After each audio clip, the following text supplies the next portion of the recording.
Namaste and welcome to class. Thank you for sitting with me in an undivided attention.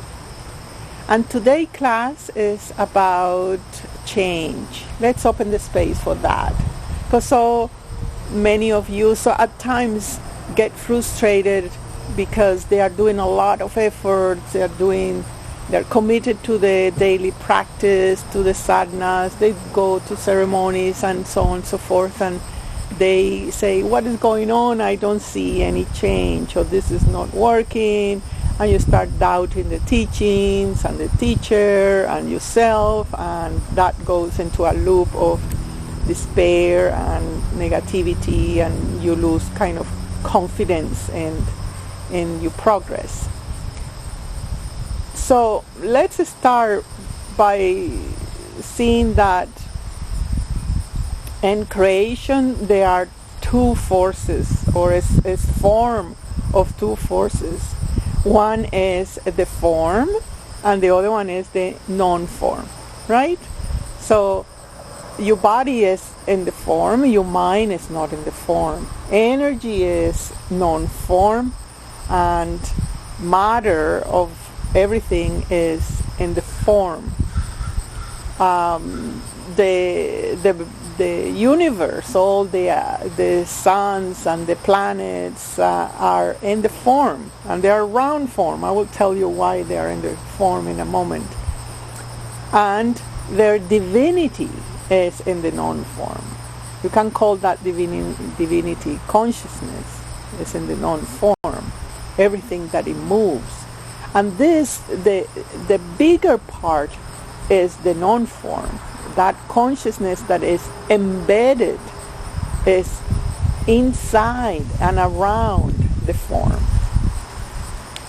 Consciousness is a playful, expansible force.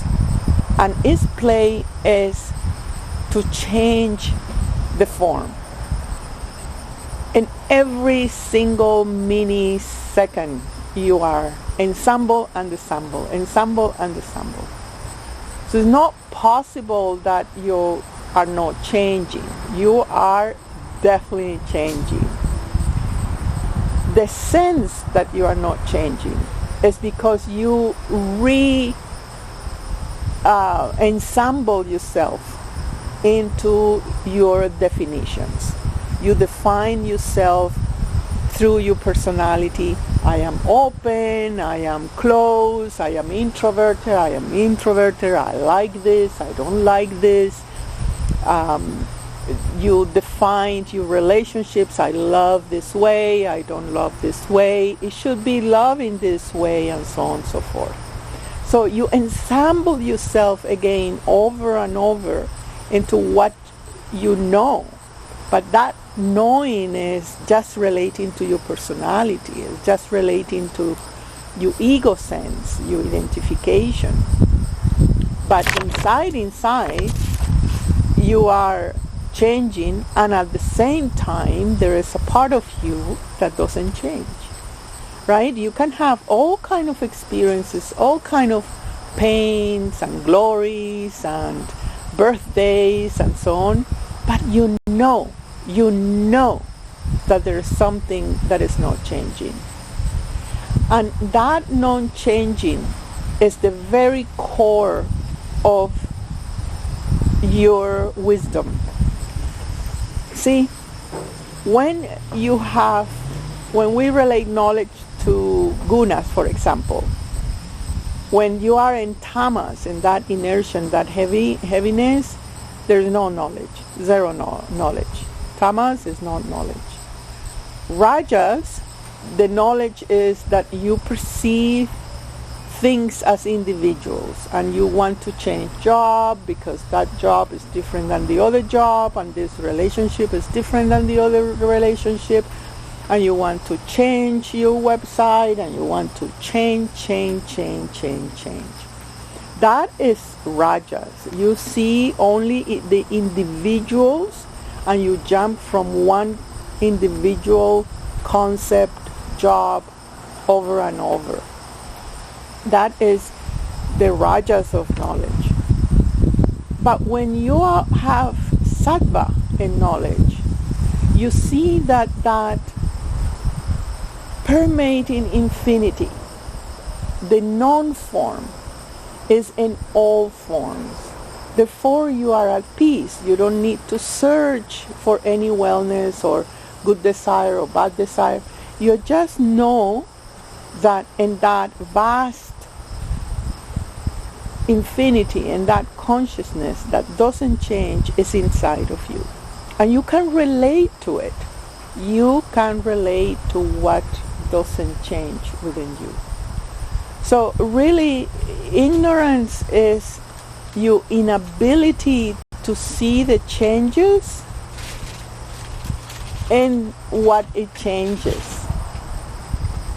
Right? You cannot imagine that what is changing all the time, it change, the impermanence, and you think that is not changing. That is ignorance.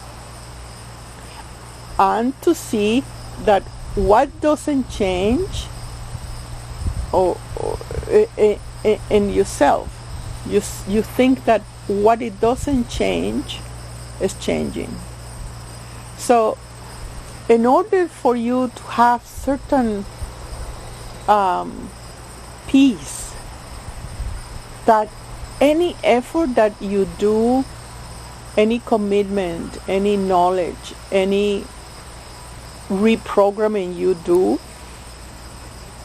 is contributing to correct the gravity of those tendency of you to trying to ensemble yourself in the same pattern, in the same template.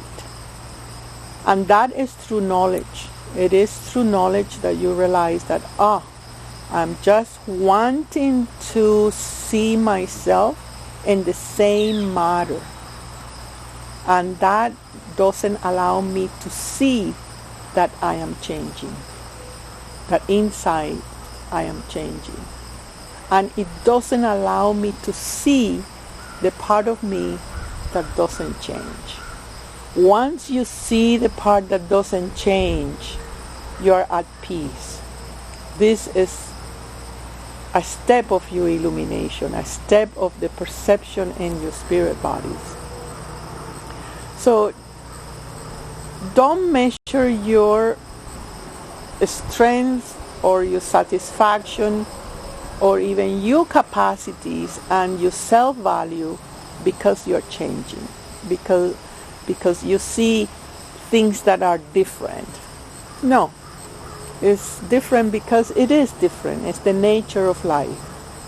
It's the nature of your second chakra, is to change every time. Change and replicate. Change and replicate.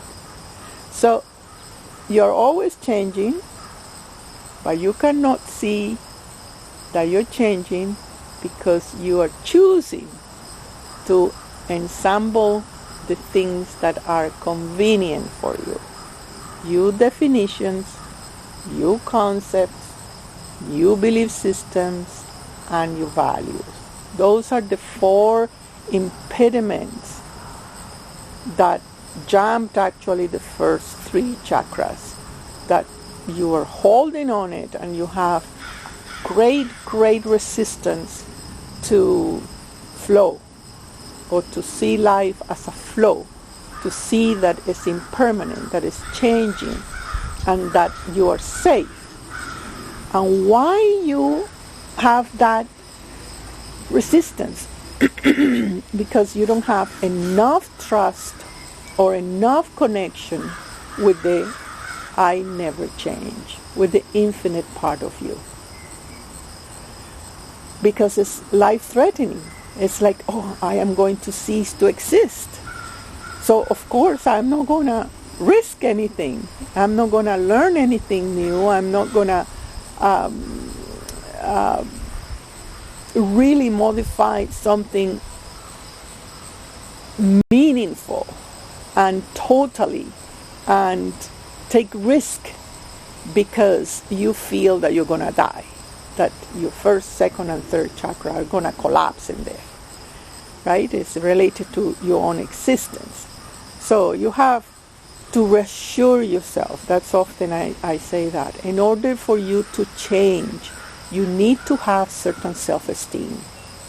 You have to have certain courage, but understanding courage, bravery, that is not the aggressive, Sometimes here we misunderstand that, to be brave is to be aggressive, is to be defensive. But it's the opposite, is to have the patience to see what is changing. It's the bravery not to ensemble yourself in what you know, because what it changed, you won't know. If you know, what is the game? Then consciousness, the divine, won't have the play. It doesn't have the fun, right? And that is you. You love to change. And that's why you are rajasically wanting this, and that. But that rajas exhausts your energy because you don't have that deep, soft conviction that you don't change, that there's something inside that doesn't change ever. It's a permanent stillness that is untouched by any experience, by any pain, by any glory, by any form. Is unchangeable. So work around this. And what I suggest, if you feel discouraged and nothing is changing, I'm doing all these sadhanas for what, and so on, reflect on your own discouragement, right? Because you can be setting yourself up to say, I'm doing all these things to exalt myself, if I feel any change, then I am victorious. Well, that is not only ignorance, but pride. I'm sorry to say that. Keep your sadhana innocently. You are doing it just because you want to reconnect with that part that doesn't change. Because you want to be fed by that. Not because you want to change your personality. You actually have complete freedom to keep your personality. What is obsolete is that definitions that you have, that you carve in a stone, and it should be that way. That rigidity is what it causes pain, and what it causes the clouds and the third eye that doesn't see how fresh you're born every day, how new opportunities and new breath is for you available. And it's different every time. It's different every time. You cannot go against the law of impermanence. Remember the laws of existence? One of them is everything changes. But the first one is I exist no matter what. So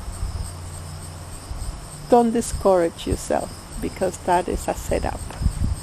And don't over-encourage yourself, because that is pride. Take notes, and I'll see you in our next class. Thank you again. Until next time. Namaste.